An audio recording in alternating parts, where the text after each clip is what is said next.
तो कैसे हो। और इस क्लास में स्टार्ट करेंगे 1 बाय 1 क्वेश्चन सॉल्व करवाएंगे और फटाफट आप लोग लाइक कर दो और ज़्यादा ज़्यादा क्लास को शेयर कर दो। और पिछली क्लास में मैंने इसी साइड के कुछ क्वेश्चन करवाए थे, अगर आपने नहीं कंप्लीट किए हैं तो लिंक भी आपको मिल जाएगा इसी क्लास के डिस्क्रिप्शन में। लिंक पर क्लिक करिए, तुरंत ही आपको पिछली क्लास मिलेगी।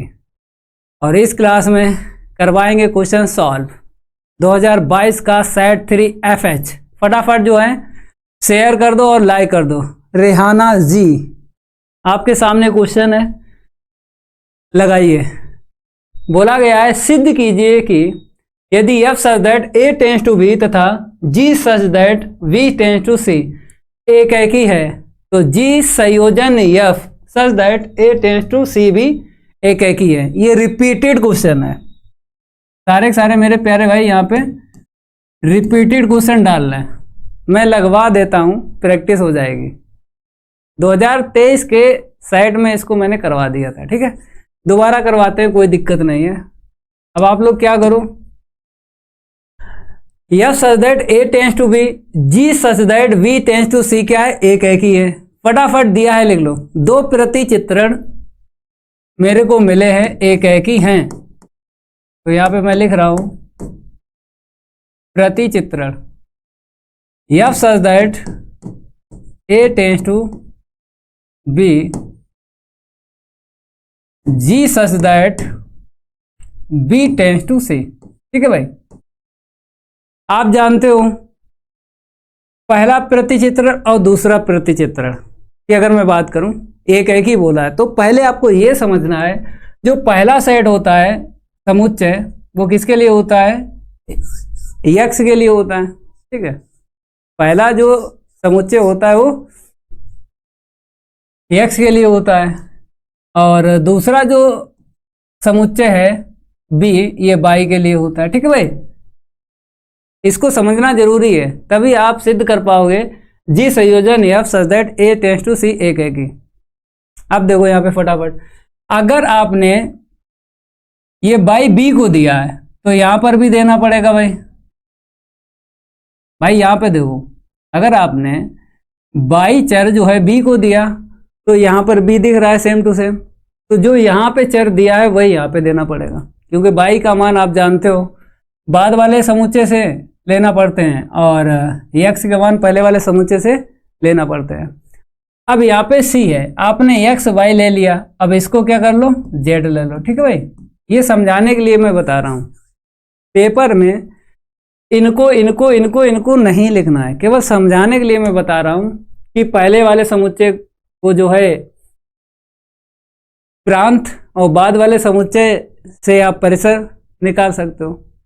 लेकिन प्रांत का मतलब होता है x के सभी संभव मानों को, मैं क्या बोलता हूँ, प्रांत बोलता हूँ। परिसर y के सभी संभव मानों को परिसर बोलता हूँ। तो पहले वाले से आप प्रांत लिख सकते हो, x के सभी संभव मान। दूसरे वाले समुच्चय से आप परिसर y के सभी संभव मान ज्ञात कर सकते हो। तो ये प्रतिचित्रण इसी को देख के मैंने लिखा है। ठीक है भाई, अब इसके बाद में आपको क्या करना है, आप जानते हो कि अगर ये दोनों प्रतिचित्रण क्या है, एक ही है। अब मैं फार्मूला यहां पे लगाता हूं, तो आपको ये देखना है f के पास चर देखना है। y चर दिख रहा है f के पास कि x ये चर दिख रहा है f के पास। तो आप बोलोगे सर ये x जो चर है f के पास दिख रहा है, तो एक ही में क्या होता है, fx1 बराबर fx2 लिखना पड़ता है। इतना तो जानते हो, क्योंकि f के पास जो चर होता है उसी चर को आपको लेना है। ठीक है भाई, अगर f मेरा क्या है, प्रतिचित्रण जो दिया गया है एक ही है, यहाँ पे देखो एक ही है, तो दोनों तरफ से आपको f हटाना है। इतना तो जानते हो, दोनों तरफ से क्या हटाना है, f को हटा देना है, क्योंकि f मेरा क्या है, प्रतिचित्रण एक ही है। ठीक है भाई, और यहाँ पे फॉर एवरी x1, x2 किस में बिलोंग करेंगे, पहले वाले समुच्चय में।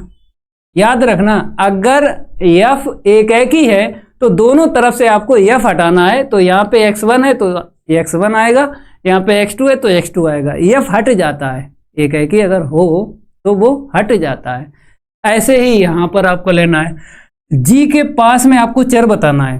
फटाफट कमेंट बॉक्स में कमेंट करके बताओ, g के पास में चर बताओ। कौन सा चर है वही चर आपको लेना है और इस तरीके से आपको लिखना है। जी के पास में चर बताओ क्या है, जी के पास में चर बताओ फटाफट। प्रदीप जी के पास में बताओ चर कौन सा है। आप बोलोगे सर बाई है, तो यहाँ पे मैं बाई1 और बाई2 लिख लेता हूं। याद रखना फलन के पास में जो चर होता है वही आपको लेना है, ठीक है आरजू जी, फलन के पास में जो चर है वही आपको लेना है।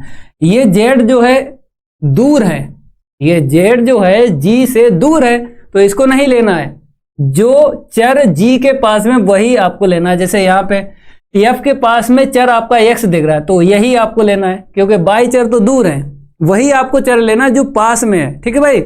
अब इसके बाद आप जानते हो जी क्या है, एक ही है। अगर जी एक ही है दोनों तरफ से आपको जी हटाना है, दोनों तरफ से आपको क्या हटाना है, जी हटाना। और बाई1 बाई2 किस में बिलोंग करेंगे, पहले वाले समुच्चय में। इतना ध्यान रखो, ठीक है। इतना काम कर लिया, दिया है मैं।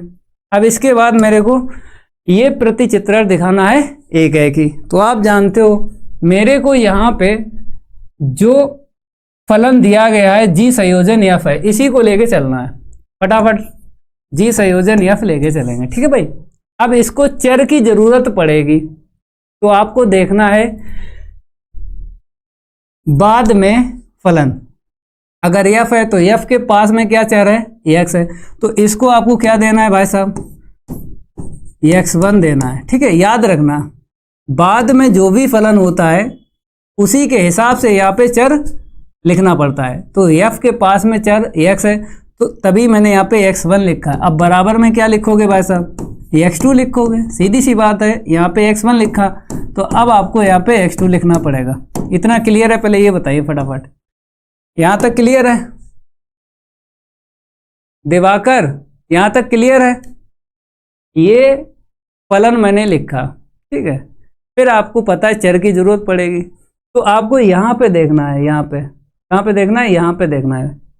अगर आपका एफ है तो आपको पता है एफ के पास में जो चर होता है वही देना पड़ता है, ठीक है। एक ही सिद्ध करना है तो आपको यहाँ पे x1 लेना पड़ेगा बराबर में x2।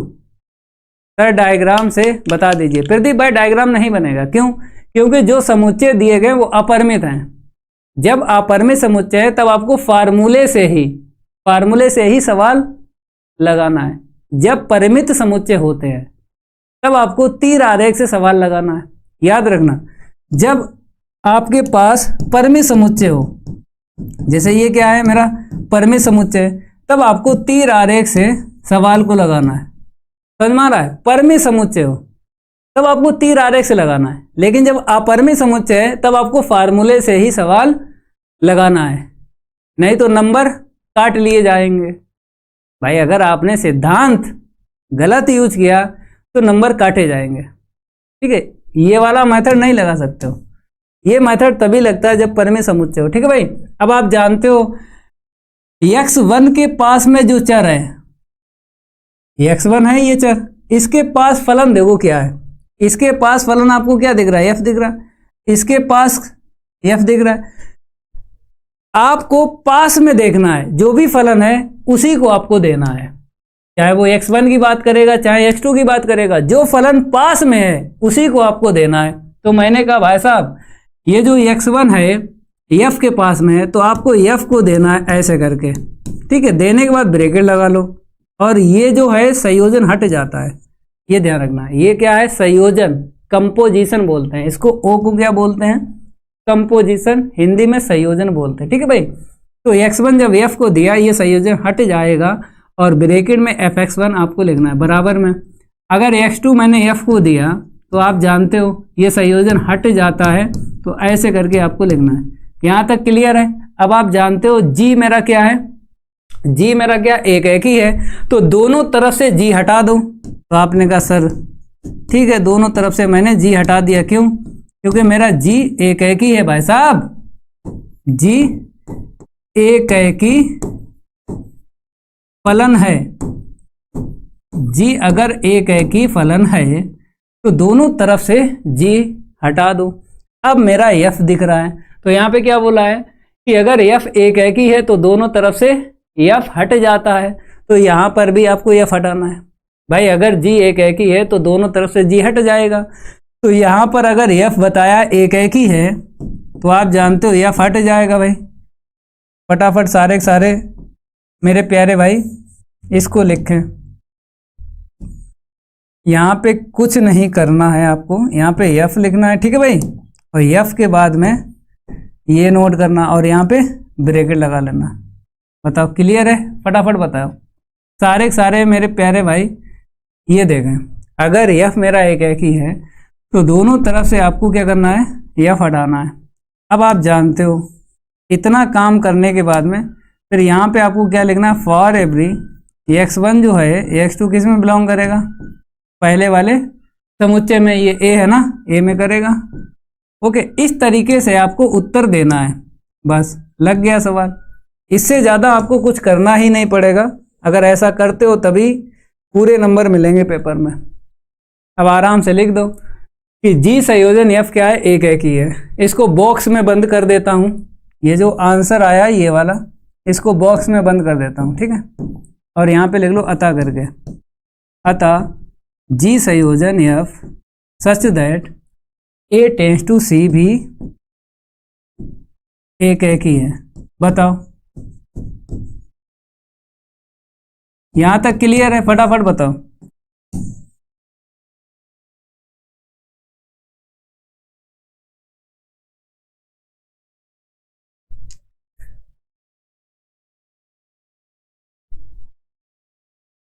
बताओ भाई, आ गया समझ में? ये रिपीटेड क्वेश्चन था लेकिन फिर भी मैंने इसको बता दिया अर्जु जी। नहीं समझ में आया तो दोबारा मैं रिपीट कर देता हूं। ये दोनों प्रतिचित्रण एक एक ही हैं, तो यहां पर और यहां पर आपको ये फार्मूला यूज करना है।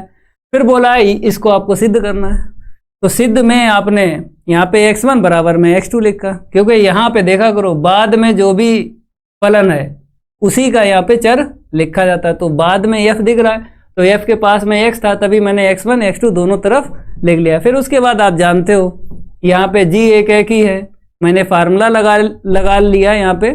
फिर बोल दिया है कि g अगर एक एक ही है तो g दोनों तरफ से हट जाएगा। फिर उसके बाद अगर f एक एक ही है तो दोनों तरफ से f हट जाएगा। बस इतना काम करना है। सर ये सवाल पूछे नहीं जाते हैं। अरे भाई शिवम क्यों नहीं पूछे जाते हैं? एक ही आच्छादक का सवाल जरूर आएगा।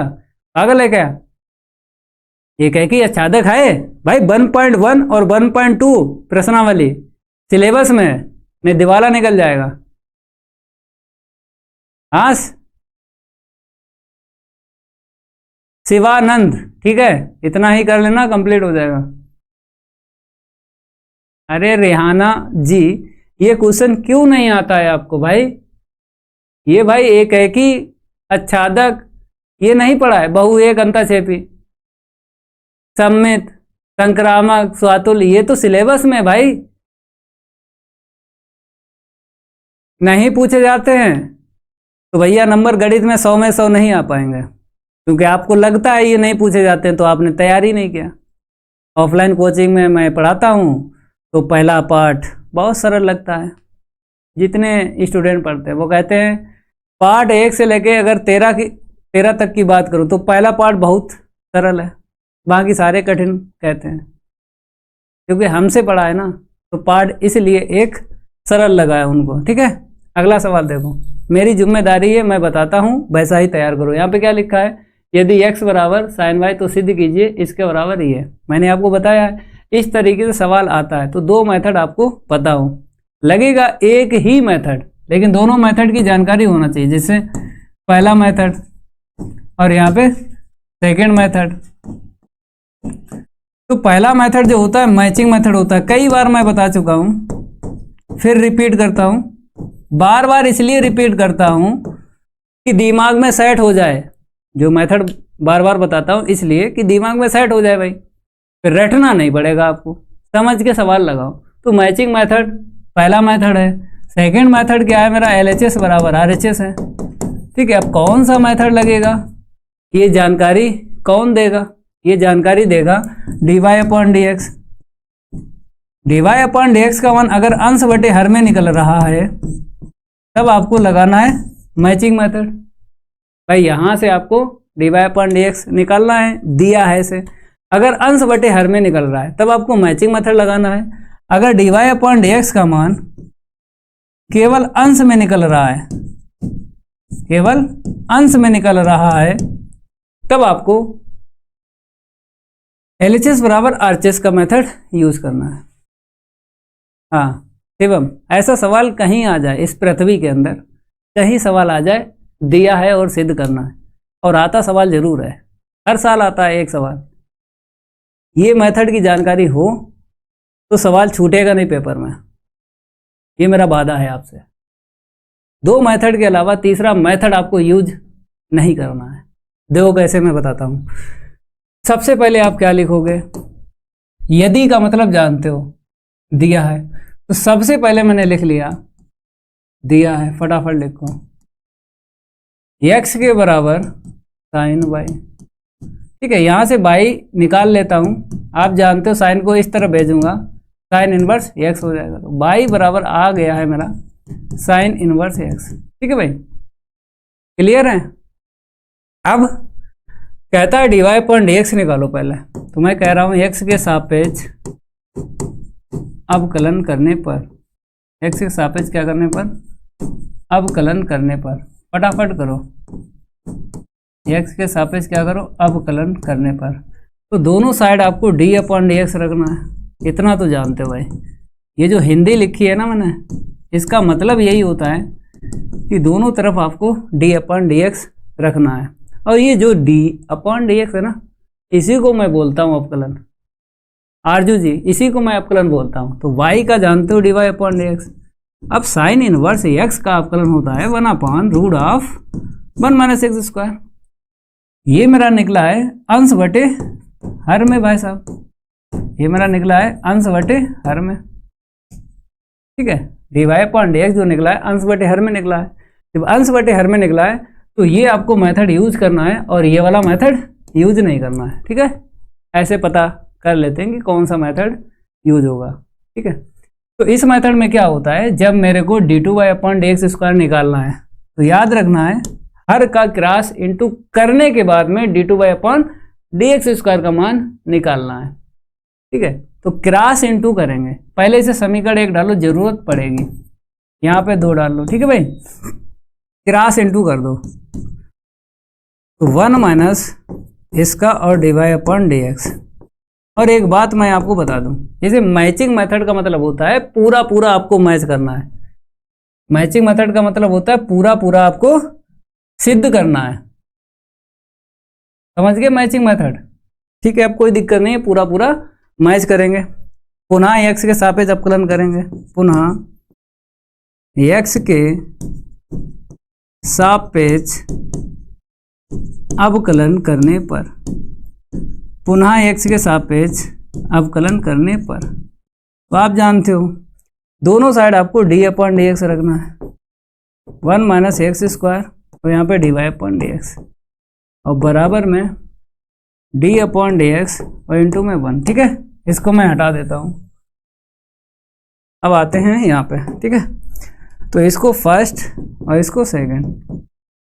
ओके, अब कोई दिक्कत नहीं है, यहाँ पे देख लो, आराम से हो जाएगा, बस लाइक कर दो भाई फटाफट। तो यहाँ पे क्या करेंगे, फर्स्ट को जैसे का तैसा, सेकंड वाले का अवकलन। ओके, फिर क्या करेंगे, प्लस आता है, सेकंड वाले को जैसे का तैसा, पहले वाले का अवकलन, root of 1 minus x square. ठीक है भाई, यहाँ तक क्लियर है। और बराबर में जानते हो अचर पद का अवकलन 0 होता है, यहाँ पे मैंने फार्मूला लगा दिया। ठीक है भाई, आ गया समझ में। अब आप जानते हो root of 1 minus x square जैसे का तैसा। ओके, इसका क्या होगा, d2y अपॉन dx स्क्वायर। यहाँ पे आते हैं dy upon dx, root dx का बता दो फटाफट, सारे स्टूडेंट रूट dx का अवकलन बता दें, कितना होता है जल्दी बताओ फटाफट। ये होता है रूट dx का अवकलन, अमन यादव, ये देखो रूट dx का अवकलन 1/2 रूट dx होता है। ठीक है, तो यहाँ पर पहले मैं अपान में लिखता हूँ, जैसे यहाँ पे है 2 रूट, यहाँ पर मेरे पास क्या है 1 माइनस एक्स स्क्वायर, यही है। ओके, अब आप जानते हो अंदर जो होता ना ये वाला, तो इसका तो दोबारा अवकलन करना पड़ेगा, पहले मैंने रूट का कर दिया तो नीचे जो आता है उसी के हिसाब से मैंने लिख दिया। अब रूट के अंदर वाले का दोबारा करेंगे तो 1 का 0, फटाफट देखो 1 का 0 एक्स स्क्वायर का 2x, ओके, और बराबर में 0। ठीक है, आ गया समझ में। अब यहाँ पे एक लाइन लिखूंगा इतना, ठीक है भाई, और यहाँ पे d2/dx²। यहाँ पे देखो 2 से 2 कट जाएगा, प्लस माइनस माइनस x के अपान में रूट ऑफ 1 माइनस x² और dy/dx। ओके, अब आपको मैच करना है पहला पद। यहाँ पे रूट है, यहाँ पे रूट नहीं है, तो मैं कह रहा हूँ लघुत्तम ले लो, क्योंकि रूट ऑफ 1 माइनस x² का अगर लघुत्तम लेते हैं तो इसका इसमें इंटू होगा तो रूट हट जाएगा ना, ये वाला मैच हो जाएगा, और बराबर मैच कर ही लूँगा। देखो कैसे, पहले लघुत्तम ले लो, रूट ऑफ 1 माइनस x², ठीक है भाई, इसका इसमें इंटू करूँगा तो इतना मिल जाएगा, और d2/dx², ओके, यहाँ पे x और dy/dx, और बराबर में 0, क्रॉस इंटू कर दो। अब देखो भाई ये वाला और ये वाला दिखने लगा, ये तो 0 हो जाएगा ना, ठीक है। 1 माइनस x² और d2/dx², ये पहला पद है, और माइनस x dy/dx बराबर में कितना आएगा भाई, इसका इसमें 0 में इंटू करूंगा कितना मिलेगा, 0। अब आराम से इसको उस तरफ लिख दो, पूरा पूरा मैच हो जाएगा। फटाफट सारे स्टूडेंट क्या करें, एक लाइन और लिख दें, आंसर आ जाएगा। ओके, चलिए यहाँ पे मैं लिख रहा हूँ, सारे स्टूडेंट एक लाइन लिखें, इसको पक्षांतर कर दो, तो पहला पद 1 माइनस x², ठीक है भाई, और d2/dx², और बराबर में भाई इसको पक्षांतर करोगे ना तो निगेटिव है पॉजिटिव हो जाएगा, x dy/dx। तो मैचिंग मेथड में पूरा आपको सिद्ध करना है, ये पूरा सिद्ध करना है मैचिंग मेथड में, क्योंकि मैचिंग मेथड मैंने लगाया है। करो नोट भाई, इस तरीके से सवाल पेपर में आता जरूर है, तो मेथड की अगर जानकारी है तो सवाल नहीं छूटेगा पेपर में। 2 मेथड आपको ध्यान रखना है, एक मैचिंग मेथड और एक LHS बराबर RHS का मेथड, ठीक है भाई। एक मेथड लगता है, जरूर तैयार करो भाई, दिया है और सिद्ध करना है, एक सवाल जरूर आता है पेपर में।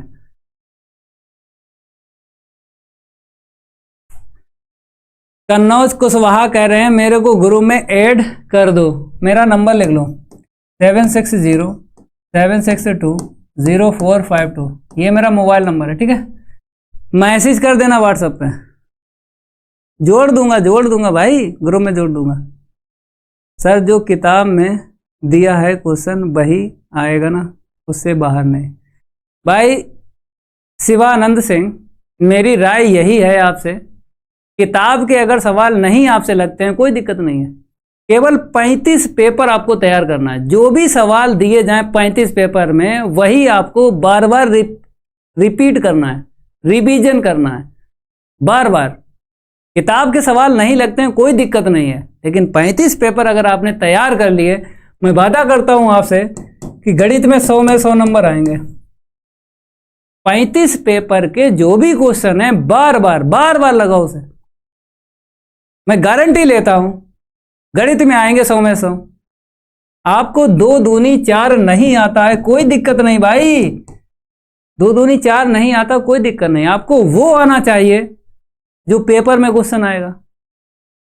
आपको क्या आना चाहिए, वो क्वेश्चन आना चाहिए जो पेपर में पूछे जाते हैं। आपको 2 दूनी 4 नहीं आता कोई दिक्कत नहीं है, 10 का पहाड़ा नहीं आता कोई दिक्कत नहीं है, 5 का पहाड़ा नहीं आता कोई दिक्कत नहीं है। मैं जैसा बता रहा हूं वैसा काम करिए, एक भी नंबर नहीं कटेगा, पूरे नंबर आएंगे। इसको मैं हटा देता हूं और फटाफट जो है नोट करो। मेरी बात जिस स्टूडेंट ने मानी वो टॉप किया है हर साल, आप भी मेरी बात मानो, टॉप करोगे 101%। यहाँ पे क्या लिखा है भाई साहब, अवकलनीय मेरे को चेक करना है या नहीं। तो मैं पहले से ही बता देता हूं कि मापांक वाला सवाल कहीं दिख जाए वो अवकलनीय नहीं होता है। मापांक वाला सवाल कहीं आपको दिख जाए और अवकलनीय चेक करना हो तो पहले से पता है कि वो अवकलनीय नहीं होगा।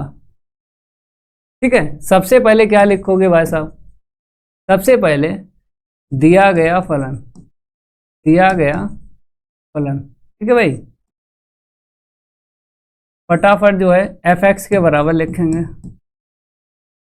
मेरा क्या है, mod x है। कहता है x बराबर 0 पर चेक करना है अवकलनीय है। तो मेरे को पहले से पता है कि मापांक वाले जो भी सवाल होते हैं वो कभी भी अवकलनीय नहीं होते हैं। सर मुझे भी ग्रुप में जोड़ दीजिए। शिवम गुप्ता जोड़ दूंगा, नंबर लिख लो भाई। कितनी बार मैं नंबर देता हूं, ये नंबर है, लिख लो। ठीक है, जोड़ दूंगा, टेंशन ना ले भाई। ठीक है, तो जानते हो फार्मूला RH(D),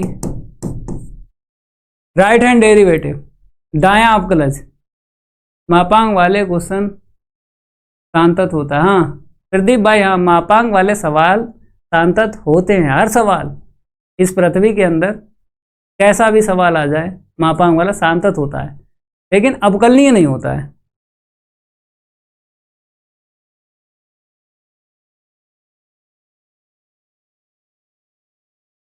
चल भाई RF', ठीक है, यहाँ पे 0 है, 0 लिख ले। फार्मूला आना चाहिए। जो भी स्टूडेंट फार्मूला नहीं जानते हैं मैं यहाँ पे बताता हूँ। RF'(A) मतलब x बराबर a पर मैं ये फार्मूला आपको बता रहा हूँ, RH(D) लिख लो कहीं ना कहीं,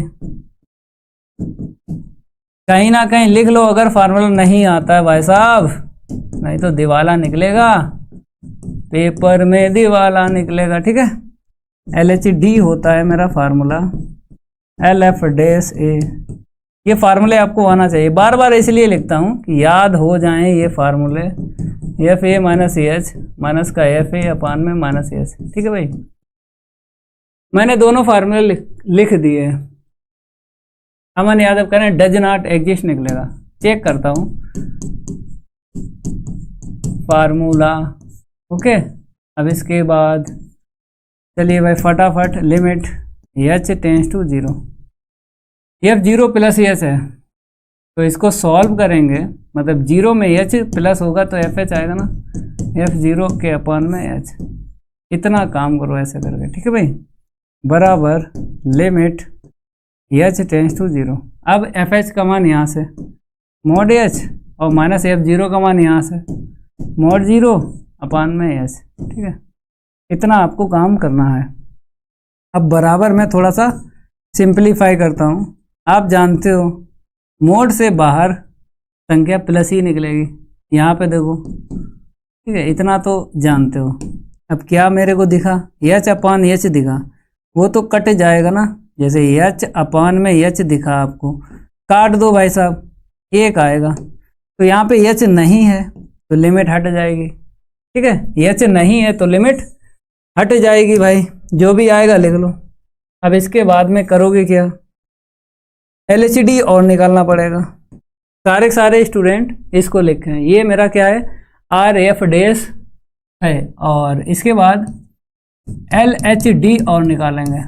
बताओ फार्मूला LF'(0), ये मेरा क्या है formula, limit h tends to 0 f 0 minus h minus F0 के अपान में माइनस का h। ठीक है भाई, ये फार्मूला है मेरा।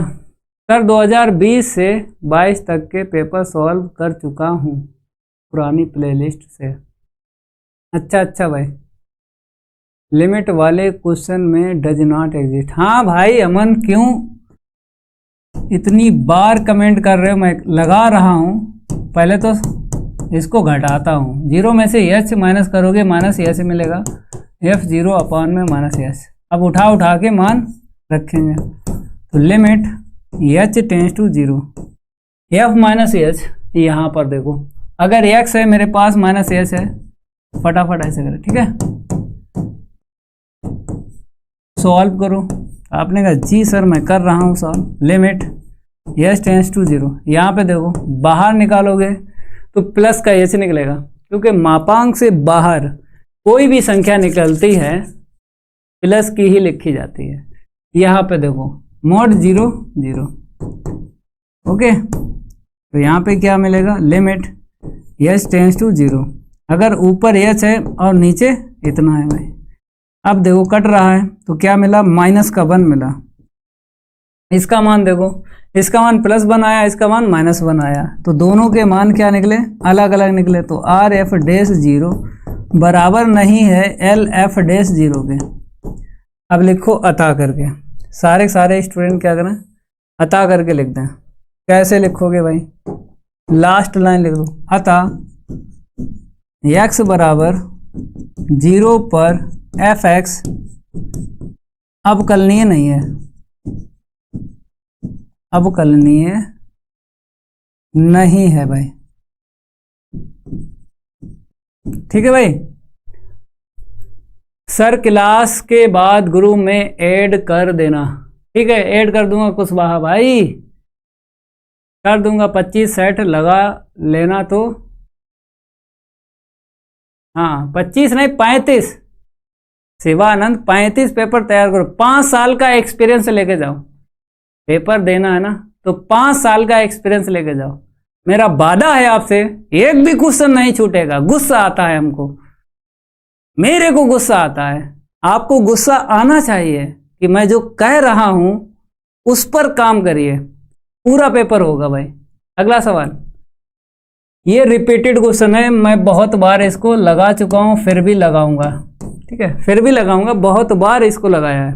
गुरु के हार्ड वर्क के लिए लाइक। हाँ अमन भाई, ये बहुत बार मैंने लगाया सवाल। 2023 में हर साइड में ये मिला था, BVI डाल लो, बहुत ज़्यादा ये पूछा भी जाता है, इसको BVI डाल लो, बहुत ज़्यादा आता है पेपर में। ठीक है, मैं पढ़ता हूँ। किसी दौड़ में A के जीतने की प्रायिकता दे रखी है। कोई दौड़ होगी, जैसे आप पुलिस की नौकरी देखो, आर्मी की नौकरी देखो, तो दौड़ होती है, तो उसमें बहुत सारे स्टूडेंट दौड़ते हैं। ठीक है, तो यहाँ पर भी बोला गया है कि 2 स्टूडेंट हैं, 2 बालक हैं, एक का नाम A है, दूसरे का नाम B है। तो A बालक की प्रायिकता 1/3 है और B बालक की प्रायिकता 1/4 है। फिर आगे क्या लिखा है, उस दौड़ में A और B में से कोई ना जीत पाए, इसकी प्रायिकता आपको बतानी है। तो आप जानते हो कि यहाँ पर दोनों के लिए बोल रहा है, कोई ना जीत पाए। तो आप जानते हो इसका मतलब क्या है कि कोई ना जीत पाए मतलब A डैश और B डैश। और यहाँ पे क्या लिखा है, और जब भी और लिखा होता तो इंटरसेक्शन का यूज करना पड़ता है, इसका मान निकालना है। P A dash intersection B dash का मान निकालना है। यहाँ पे क्या लिखा, कोई ना जीत पाए, इसका मीन्स है A डैश B डैश का इंटरसेक्शन आपको निकालना है। इंटरसेक्शन कैसे आया, और लिखा है तो इसीलिए यहाँ पे इंटरसेक्शन आया। और तथा में इंटरसेक्शन आता है, या अथवा में यूनियन आता है। और ये दोनों घटनाएं कैसी हैं, स्वतंत्र घटनाएं हैं, क्योंकि स्वतंत्र घटनाओं में क्या होता है, 2 या अधिक घटनाएं एक साथ घटित होती हैं। 2 या अधिक घटनाएं जब एक साथ घटित होती हैं तो स्वतंत्र घटनाओं का जो फार्मूला होता है क्या होता है, PA इंटरसेक्शन B बराबर PA इंटू PB। ठीक है, मतलब ये जो इंटरसेक्शन है किस में चेंज हो जाता है, गुणन में, ये ध्यान रखना है। अब यहाँ पे डैश है तो डैश में भी यही लगेगा, चाहे डैश हो चाहे डैश ना हो, आपको गुणा ही करना है। ठीक है, चाहे डैश हो या डैश ना हो, गुणा ही करना है। ठीक है, लगाता हूँ आरजू जी, 1/2 आएगा या 5/12 आएगा, मैं लगाता हूँ। 2023 में बहुत बार मैंने लगाया है सवाल, ये रिपीटेड क्वेश्चन है फिर भी लगा रहा हूँ। तो A की प्रायिकता 1/3 है, फिर B बालक की प्रायिकता है 1/4। आराम से मेरे को निकालना है, ये निकालना है। ठीक है भाई, फटाफट बताओ कैसे निकालोगे। तो यहाँ पे लिख लो, स्वतंत्र घटनाओं के लिए, स्वतंत्र घटनाओं के लिए, तो फटाफट यहाँ पे मैं लिख रहा हूँ PA dash intersection B dash बराबर, इंटू कर दो भाई। चलो भाई फटाफट इसको क्या लिखो, 1 माइनस PA, क्योंकि आप जानते हो नहीं कि अगर प्रायिकता निकालना है तो 1 में से है की प्रायिकता माइनस कर दो। ये है की प्रायिकता है, ये नहीं की प्रायिकता है, 1 माइनस PB, बस मान रखो। 1 माइनस PA का मान 1/3, और पी बी का मान 1/4। फटाफट देखो 2/3 यहाँ से निकलेगा, यहाँ से 3/4, ये कट गया, काट दो, 2 एकम 2, 2 दूनी 4। आरजू जी का उत्तर सही निकला है। आरजू जी का उत्तर क्या निकला है? सही निकला है। फटाफट इसको नोट करो, सारे सारे मेरे प्यारे भाई नोट करें। कॉपी पेस्ट करता हूँ। ये है मेरा डिजिटल बोर्ड, कॉपी पेस्ट कर रहा हूँ, ठीक है। ये मेरा क्या है? डिजिटल बोर्ड है, कॉपी पेस्ट कर रहा हूँ। फटाफट जो है इसको लिखो।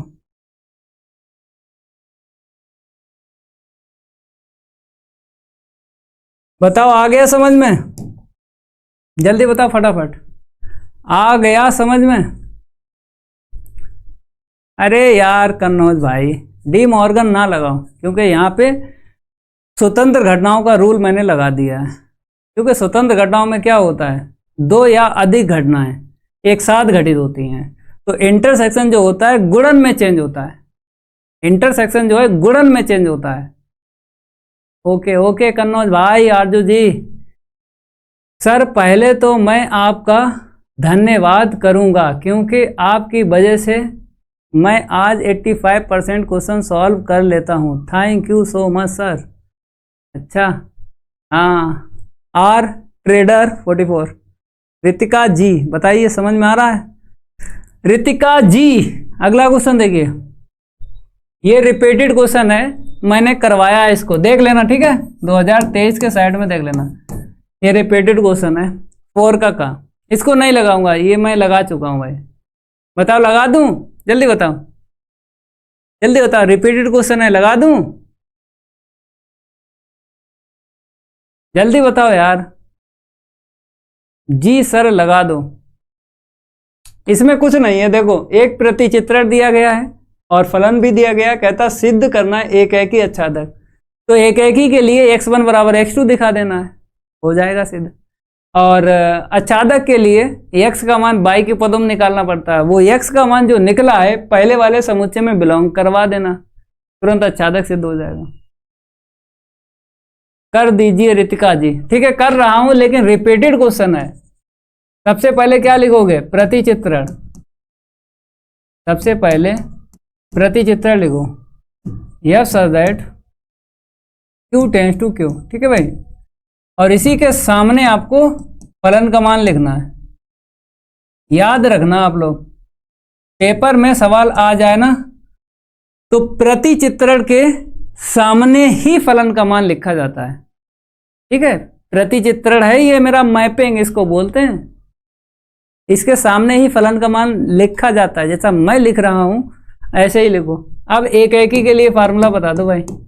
ये मैं फार्मूला क्यों बता रहा हूं? क्योंकि जो मेरा समुच्चय अपरिमित है भाई, यहाँ पे जो मेरा समुच्चय वो कैसा है? अपरिमित समुच्चय है। बताया गया है परिमेय संख्याओं का समुच्चय, परिमेय संख्याओं का समुच्चय।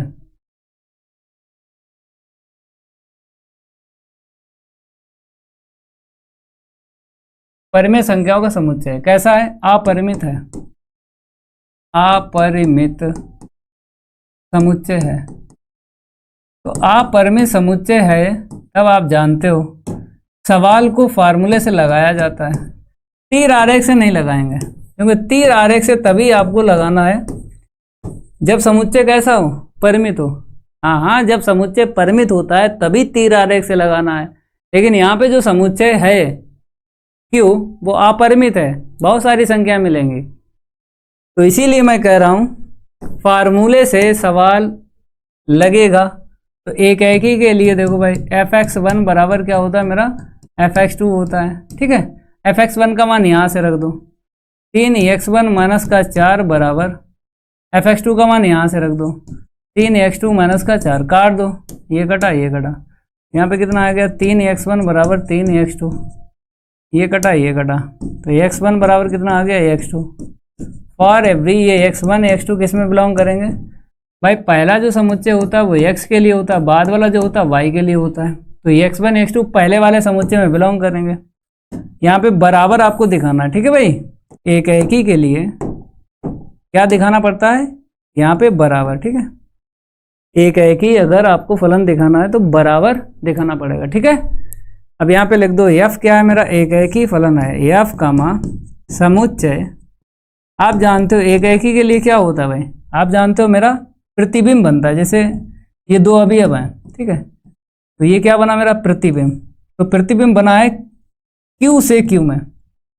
जो प्रतिबिंब बनता है मेरा इमेज क्यू से क्यू में बनती है, एक एकी और बहु एक के लिए प्रतिबिंब। तो यहाँ पे कैसे लिखोगे, एफ जो है समुच्चय क्यू से क्यू में, क्यू से क्यू में एक एकी फलन है, एक एकी फलन है। ओके, याद रखना कैसे लिखा जाता है, ये सबको आता है लिखना, ये लास्ट लाइन सबको आती है। ये कैसे लिखोगे, ये आना चाहिए कि अब जो है समुच्चय क्यू से क्यू में जो भी प्रतिबिंब बनता है पहले वाले से बाद वाले में, तो पहले वाले से बाद वाले में एक एकी फलन है। ये समझ में आ रहा है, हाँ, सबको आना चाहिए कि कैसे लिखा जाता है। अब इसके बाद आच्छादक के लिए फार्मूला बता दो। आप जानते हो आच्छादक के लिए फार्मूला y बराबर क्या होता है मेरा fx। अच्छा बताओ, कमेंट बॉक्स में कमेंट करके बताओ ये फार्मूला क्या बताता है। सारे स्टूडेंट बताएं ये फार्मूला क्या बताता है, जल्दी बताओ। मैंने बहुत बार सवालों को लगाया है। शिवानंद पीडीएफ भेज देंगे सर, हाँ दे दूंगा, ग्रुप में मिल जाएगी। 35 पेपर की पीडीएफ आपको दे देंगे भाई, टेंशन ना ले। हाँ तो ये बताओ ये फार्मूला जो है क्या बताता है, कोई नहीं बताएगा। कमेंट बॉक्स में कमेंट करके बताओ ये फार्मूला क्या बताता है, जल्दी बताओ ये फार्मूला क्या बताता है।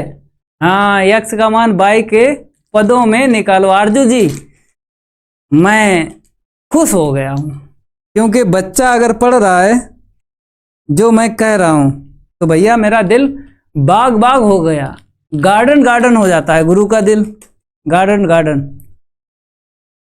हाँ, आच्छादक तो बताता है ये कन्नौज, ये तो सही है कन्नौज भाई।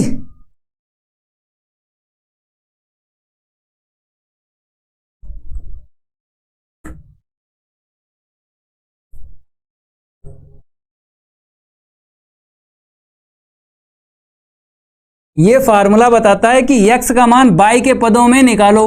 तो पहले fx का मान यहां से रखेंगे, कितना है मेरा 3x माइनस का 4 है।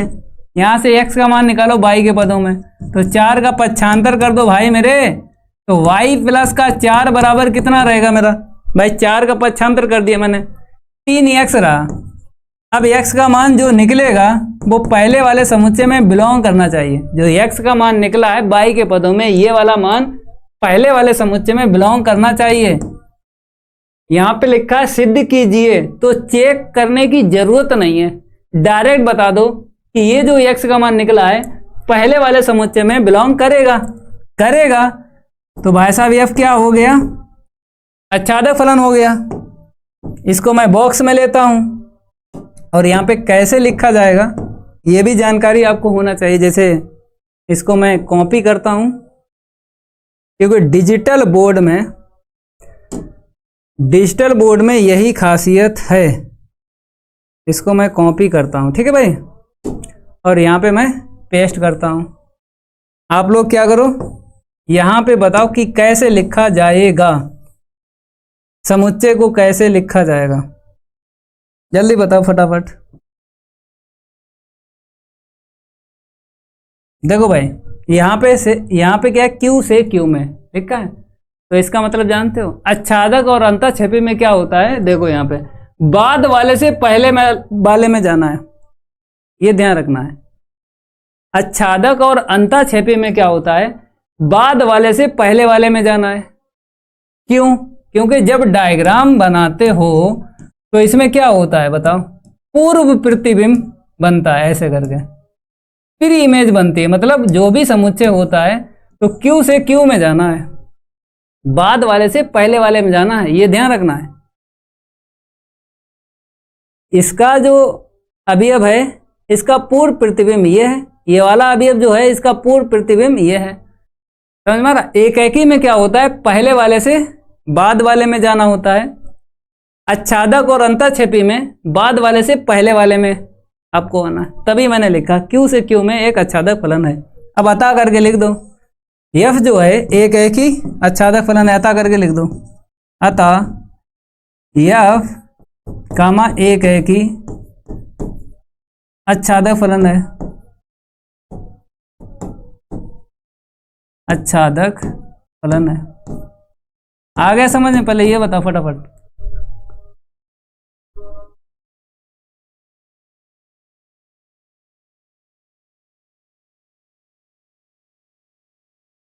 चलिए अगला क्वेश्चन देखिए आप लोग, इस सवाल को लगाओ। सदिश का सदिश पर प्रक्षेप ज्ञात कीजिए। इसका मैंने फार्मूला आपको बताया था। जिस पर पूछेगा प्रक्षेप, ये प्रक्षेप जिस सदिश पर पूछेगा उसी को बाद में लिखना है और उसी का डॉट लगा के नीचे मापांक निकालना है। तो मेरे को इस सदिश पर, ये देखो, इस सदिश पर आपको प्रक्षेप निकालना है। तो आप जानते हो प्रक्षेप का जो फार्मूला होता है ये होता है भाई, ठीक है। ये क्या होता है, प्रक्षेप का फार्मूला कैसे बनता है, ये जो बाद में लिखा है सदिश, इसी पर प्रक्षेप निकालना है। और जिस सदिश पर प्रक्षेप पूछेगा उसी का बाद में डॉट आपको लगाना है और उसी का नीचे मापांक निकालना है।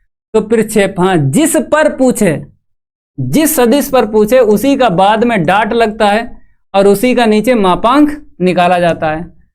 तो दिए गए सदिश लिख लो फटाफट, सारे स्टूडेंट यहाँ पे लिखें। दिए गए सदिश लिखो भाई साहब, दिए गए सदिश सारे स्टूडेंट लिखें। वेक्टर ए के बराबर देख लो और वेक्टर बी के बराबर देख लो। वेक्टर ए है 232, तो 232 से एक सदिश से लिख लो, ठीक है भाई। अब इसके बाद में वेक्टर बी का सदिश 121 से लिख लो, ओके। अब इसके बाद में सदिश वेक्टर ए का सदिश वेक्टर बी पर निकालना है प्रक्षेप। फटाफट देख लो, vector A dot vector B के अपान वेक्टर बी का मापांक, ठीक है। वेक्टर ए का सदिश देख लो 232, ओके। अब डॉट लगा दो, डॉट वेक्टर बी का सदिश 121, ओके। अपान में मापांक निकाल दो भाई, वेक्टर बी का सदिश यहाँ पे मापांक निकालेंगे तो जानते हो भाई, ऐसे लिखा जाएगा, ठीक है भाई।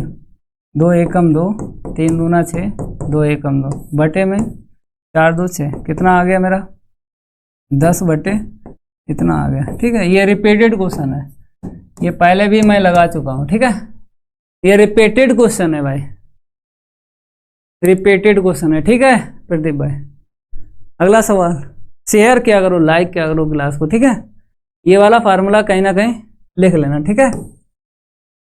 शेयर क्या करो, लाइक क्या करो क्लास को। सर जी क्या ग्रुप में ज्वाइन करने के लिए, हाँ रितिका जी, हाँ हाँ। देखो यहाँ पे लिखा, एक थैले में 4 सफ़ेद और 2 काली गेंदें हैं, दूसरे थैले में 3 सफ़ेद और 5 काली गेंदें हैं। यदि प्रत्येक थैले से एक गेंद निकाली जाए तो दोनों गेंद काली होने की प्रायिकता ज्ञात कीजिए। जब भी 2 की बात करेगा, यहाँ पे देखो,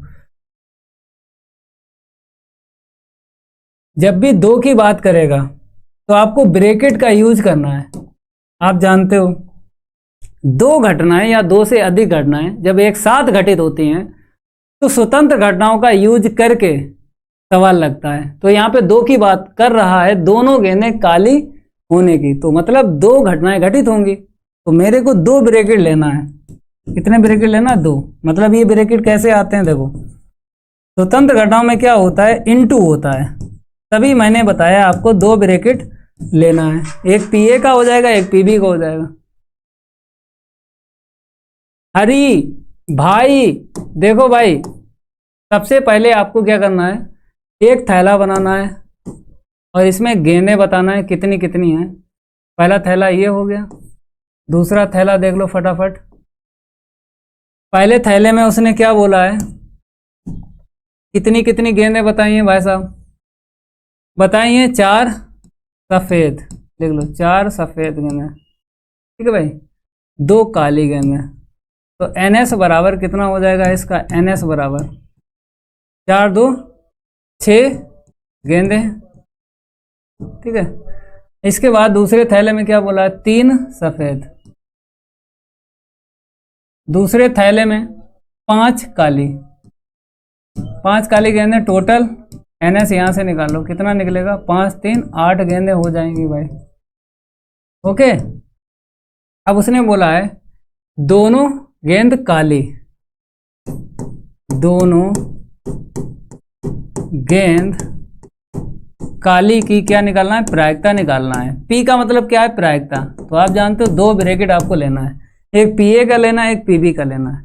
और हर ब्रैकेट में चाहे पहला ब्रैकेट हो चाहे दूसरा ब्रैकेट हो, फार्मूला यही लगेगा, PE बराबर NE/NS, फार्मूला यही आपको लगाना, ठीक है भाई, हर ब्रैकेट में लगता है। तो इसमें आपको काली गेंद की प्रायिकता लिखना है, ये पहले थैले के लिए हो जाएगा और ये ब्रैकेट दूसरे थैले के लिए हो जाएगा। तो यहाँ पे टोटल तो नीचे लिखो NS पहले थैले के लिए। अब इसमें काली गेंदें कितनी है, 2 काली गेंदें हैं, लेकिन उसने बोला है काली गेंद निकालना है, प्रत्येक थैले से 1 गेंद निकालना है, 1 गेंद काली। तो इसमें कितनी गेंदें हैं, 2 काली हैं। अब 1 गेंद निकालने के कितने तरीके हो जाएंगे भाई, आपने हाथ डाला, क्या पता पहली गेंद इस थैले से निकली काली, क्या पता दूसरी गेंद पहले थैले से निकली काली। तो 1 गेंद निकालने के जितने तरीके हैं उतने ही यहाँ पे लिखना है, ठीक है भाई, ऐसे करके।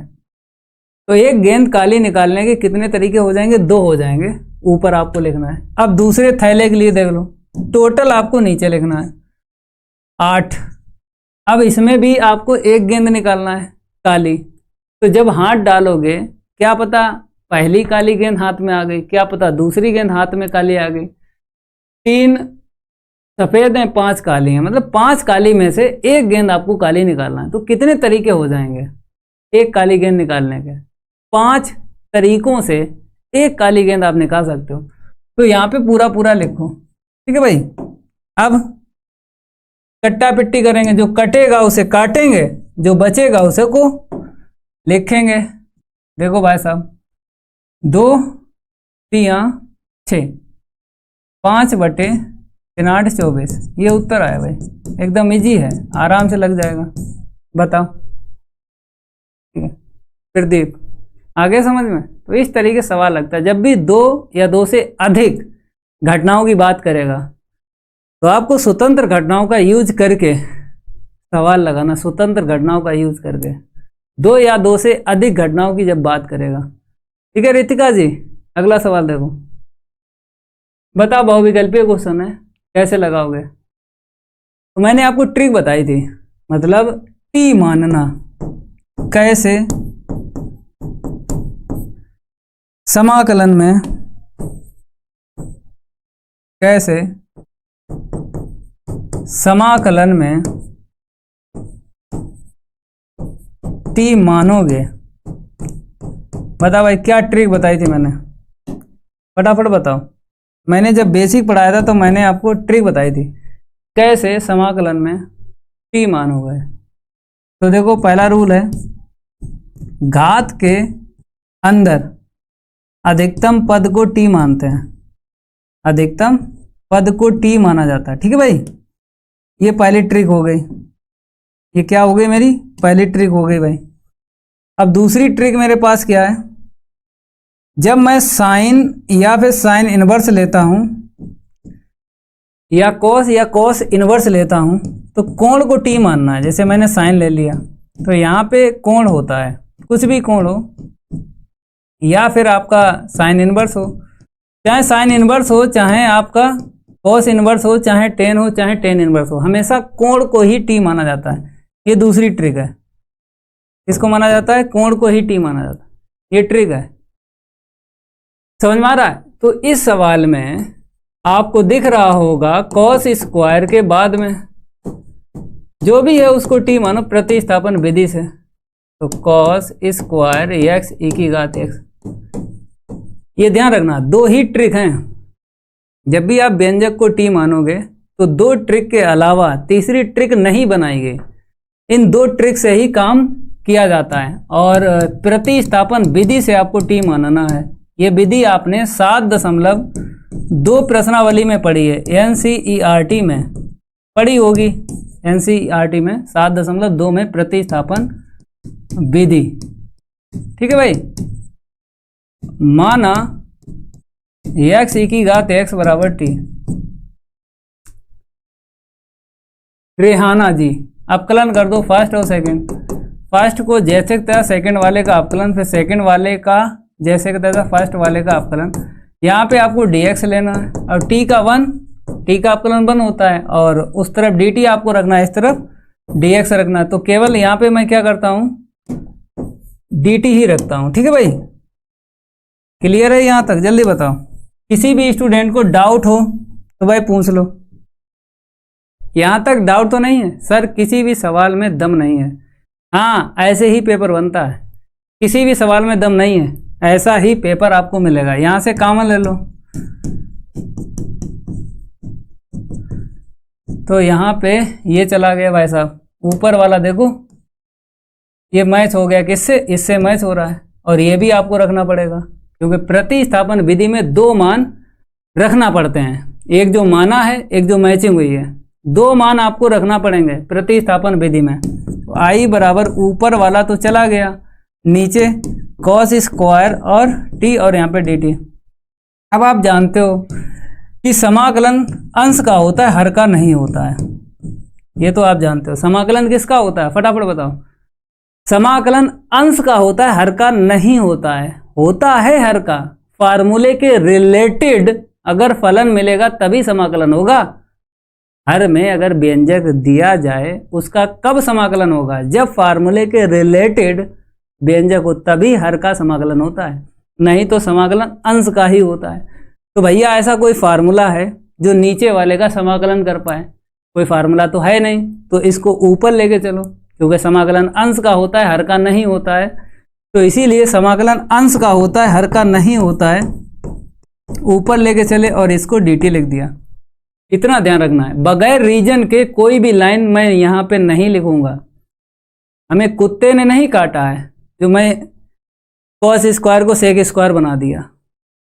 हमें कुत्ते ने नहीं काटा है, काले कुत्ते ने, जो मैं कर रहा हूँ तिड़ी जाम। बगैर रीजन के कुछ नहीं लिखा जाता, रीजन जरूर होता है। इतना ध्यान रखो।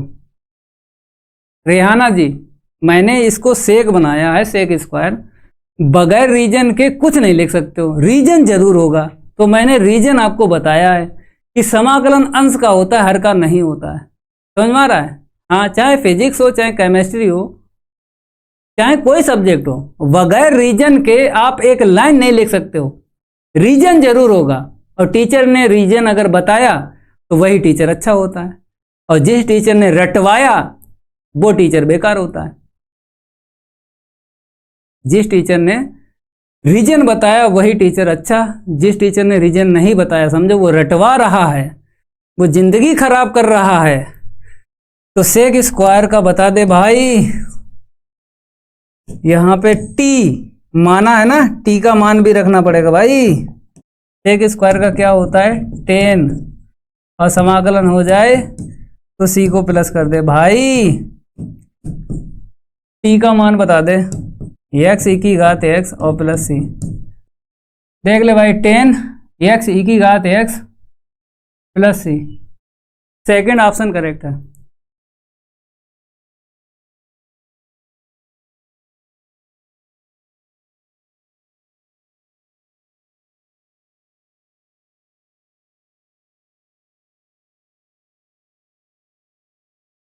अगला सवाल देखो भाई, बताओ भाई कैसे लगाओगे? आप जानते हो अगर 0 से π/2 नजर आ जाए, 0 से π/2 नजर आ जाए और एक व्यंजक दे दे, तो आप जानते हो त्रिगुण आपने पढ़े होंगे, कौन सा लगेगा बताओ? ऊपर से अगर चेक करा जाए P0, P1, P2 और P3, इन सभी में लिमिट क्या होती है बताओ? इन सभी में लिमिट होती है A से B। P0 से लेके P3 तक लिमिट क्या होती है? A से B होती है। मेरी यहाँ पे लिमिट क्या दे रखी है? 0 दे रखी है, तो इनमें से कोई नहीं लगेगा। P0 से लेके P3 तक कोई नहीं लगेगा। अब आपको P4 की लिमिट बताना है, 0 से। तो ये लिमिट मैच हो रही है, देखो इसमें नीचे 0 है, इसमें भी नीचे 0, ऊपर कुछ भी हो, जैसे ये ए जो है फिक्स नहीं होता, कुछ भी हो, π/2 पाई कुछ भी हो। तो आपको ये पहचानना है कि P0 P1 मतलब P7 तक ऊपर से आपको मैच करना है। जिस गुणधर्म से या त्रिगुण से लिमिट मैच हो जाए तो उसी से सवाल लगेगा। मैंने बोला है बगैर रीजन के आप कुछ नहीं लिख सकते हो। तो रीजन मेरा यही है कि P0 से लेके P3 तक लिमिट A से B होती है। तो भैया P0 से लेके P3 तक आपको लिमिट नहीं लगाना है इसमें। ऊपर से जब मैंने मैच किया, गुणधर्म या त्रिगुण बोलो एक ही बात है, तो P4 की लिमिट यहाँ पे मैच हो गई, तो P4 लगाओ। ठीक है भाई, बगैर रीजन के कोई भी लाइन नहीं लिख सकते हो। ठीक है भाई, 0 से π/2 ऊपर क्या है मेरा sin x है और माइनस cos x है। ओके, और नीचे 1 प्लस का sin x है इंटू में cos x है और यहाँ पे dx। इसे समीकरण 1 डालो। ठीक है, अब आप जानते हो कैसे यूज करते हैं P4। यहाँ पे जो x दिख रहा है यहाँ पे लिखा, अब लिमिट प्लस करेंगे और ये x माइनस करेंगे। ये x कहाँ से आया? यहाँ से आया। ये जो फलन में x है ना, यही x यहाँ पे माइनस होता है। ठीक है भाई, i बराबर लिख लो 0 से π/2, ऊपर लिखो साइन 90 माइनस का x माइनस कॉस 90 माइनस का x अपान में भाई साहब 1 प्लस साइन 90 माइनस का x इंटू में कॉस 90 माइनस का x। ठीक है भाई, और यहाँ पे dx, यहाँ पे क्या लगा लिया? P4 लगा लिया, तो यहाँ पे लिख लो P4 से। ठीक है भाई, तो इस तरीके से आप पहचानोगे कि कौन सा गुणधर्म लगेगा। ठीक है, i बराबर मैं लिख रहा हूँ 0 से π/2 sine 90 minus theta cos theta cos 90 minus theta sine theta. यहाँ पे देखो sine 90 minus theta cos theta cos 90 minus theta sine theta. इसे समीकरण 2 डालो।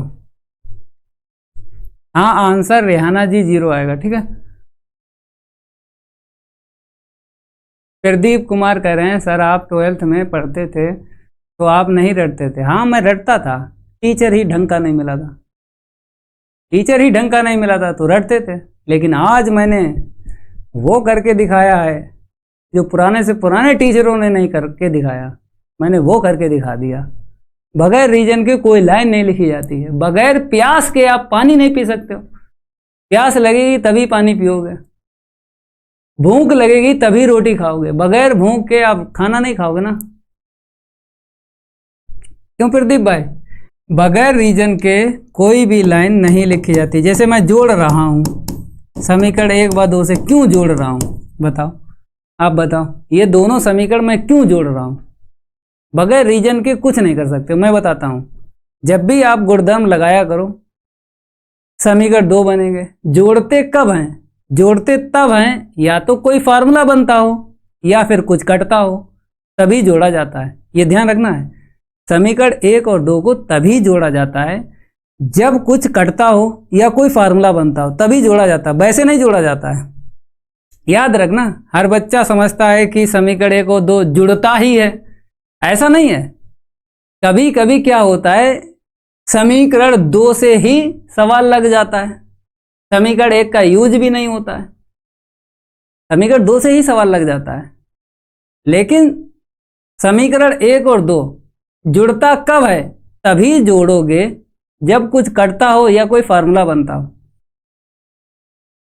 हाँ, तभी जोड़ रहा हूं। तो यहाँ पे i और यहाँ पे क्या है? i कितनी हो जाएगी? 2i। सारे स्टूडेंट लिखें i 2i। अब बराबर में फलन को ही जोड़ा जाता है, ये ध्यान रखना है। समाकलन और dx, बराबर में समाकलन और dx एक बार आपको लिखना है, क्योंकि ये दोनों में कॉमन है। देखो समाकलन और dx जो सेम है उसको एक बार लिखो। केवल और केवल फलन को जोड़ा जाता है। समीर भाई केवल और केवल फलन को जोड़ो, तो इसको मैं कॉपी कर लेता हूं, क्योंकि डिजिटल बोर्ड है ना, तो कॉपी तो हो ही जाएगा ना। डिजिटल बोर्ड की खासियत देखिए भाई, कितनी आराम है डिजिटल बोर्ड में। खासियत देखिए भाई, क्यों भाई डिजिटल बोर्ड में कितनी आराम है।